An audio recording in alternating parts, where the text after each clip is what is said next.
नमस्कार, मैं हूं आरती और आप देख रहे हैं एसएमजी न्यूज इंडिया। प्रकृति कई बार ऐसा कहर बरपाती है जो हमारी सोच से भी परे है। सोचो कि कुछ ही पल पहले आप अपने घरों में, इमारतों में सुरक्षित बैठे हैं, अपने परिवार वालों के साथ एंजॉय कर रहे हैं, कुछ सपने संजो रहे हैं, बैठकर बातचीत कर रहे हैं, भविष्य की प्लानिंग कर रहे हैं, और कुछ ही पल के बाद धरती ऐसे कांप जाती है जहां सिर्फ चीख पुकार बजती है। हर तरफ अफरा तफरी मच जाती है और रह जाता है सिर्फ भयानक मंजर, तबाही का वो मंजर जिसकी किसी ने कल्पना भी नहीं की होती। वेनेजुएला की ये तस्वीरें जो बेहद दर्दनाक हैं, बहुत ही ज्यादा भावुक करने वाली है। तस्वीर तो ऐसी हैं जो हम आपको दिखा भी नहीं सकते हैं।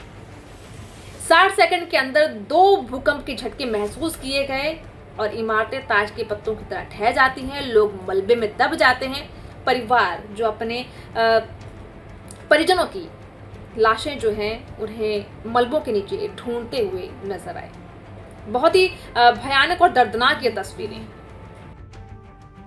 जानकारी के मुताबिक पहला भूकंप 7.2 तीव्रता का बताया जा रहा है, जबकि इसके तुरंत बाद दूसरा झटका 7.5 तीव्रता का महसूस किया गया। शुरुआती रिपोर्टों में भारी तबाही की आशंका जताई गई। सामने आ रही तस्वीरें बेहद भयानक हैं। कई इमारतें क्षतिग्रस्त हो गई, कुछ पूरी तरह से ढह गई हैं। लोगों को संभलने और सुरक्षित स्थान तक पहुंचाने का मौका तक नहीं मिला। कई इलाकों में मलबे के नीचे लोग दबे होने की आशंका अभी भी जताई जा रही है। बताया भी जा रहा है कि भूकंप की वजह से कई रिहायशी और व्यावसायिक इमारतों को नुकसान पहुंचा, सड़कें प्रभावित हुई, कई जगहों पर अफरा तफरी का माहौल देखने को मिला। यह इलाका पहले से ही भूकंप प्रभावित क्षेत्रों में गिना जाता रहा है, क्योंकि यहाँ टेक्टोनिक प्लेटों की गतिविधियां लगातार बनी रहती हैं। हालांकि इतने शक्तिशाली झटकों ने लोगों को दहशत में डाल दिया। राहत और बचाव कार्य लगातार जारी है। स्थानीय एजेंसियों के साथ साथ अंतर्राष्ट्रीय सहायता की भी मांग की जा रही है।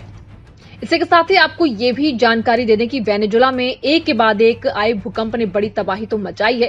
राजधानी कराकास सहित कई हिस्सों में इमारतों के गिरने की खबरें हैं। वायरल वीडियो में हजारों लोग घरों और दफ्तर में बाहर निकलते नजर आए।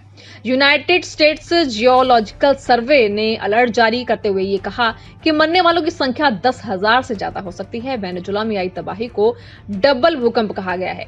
एक दुर्लभ घटना है जो बहुत कम देशों में घटती है। तो ये जानकारी भी आपके साथ शेयर करेंगे कि आखिर डबल भूकंप होता क्या है, ऐसी स्थिति बनती कब है, ये कैसे ये झटका देता है और सामान्य भूकंप से कितना अलग है। क्या होता है डबलेट भूकंप? जब एक ही जगह पर लगातार 2 बार भूकंप आते हैं तो उसे दोहरा भूकंप या डबलेट भूकंप कहते हैं। खास बात कि इनमें अंतर बहुत कम समय का होता है, लेकिन तीव्रता लगभग दोनों की बराबर होती है। हालांकि इन्हें 2 अलग अलग शॉक माना जाता है। पर ये सब हुआ कैसे, अब इसको भी समझना बेहद जरूरी है। धरती की जो ऊपरी परत होती है टेक्टोनिक प्लेट से बनी होती है। आसान भाषा में समझे तो ये पत्थरों की चादरें जो धीरे धीरे खिसकती रहती हैं। जब 2 प्लेट आपस में टकराती हैं, अलग होती हैं, तो ये एक दूसरे के नीचे ओवरलैप करती हैं और जबरदस्त एनर्जी निकलती है। यही भूकंप के रूप में हमें महसूस होती हैं। वेनेजुएला की बात करें तो आसान भाषा में समझे तो जब भूकंप के दौरान जब पहला झटका पूरी तरीके से नहीं एनर्जी को निकाल पाता तो बची हुई एनर्जी दूसरे बड़े भूकंप के रूप में निकलती है।